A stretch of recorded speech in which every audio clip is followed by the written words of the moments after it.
they just decided that we should have the workshops and we could choose any kind of material that we wanted that would explore our ideas of what a vampire might be.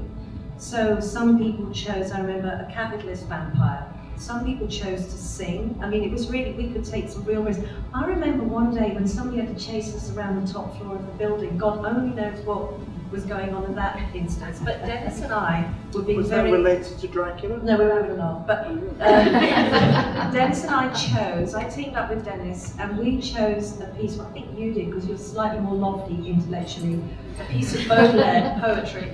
And Denis spoke the question, it's like a question-answer piece of poetry to me in Russian, and I answered in French. It was very romantic. And I wasn't quite sure what I was saying, and I think you were, because you were speaking Russian.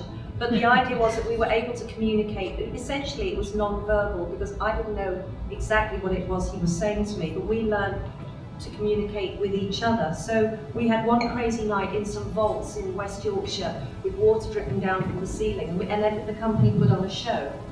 And then 2 years later, the production happened, not based on that, but those were some of the layers that we began to add in way back. So we all got really interested and really invested in all kinds of things, and it was dangerous, it was curious, it was a bit sexy, it was right, it was powerful, it was wrong. So we were having lots of, we were all already invested in that production in a way that we hadn't been in other productions way before it ever got to the studio.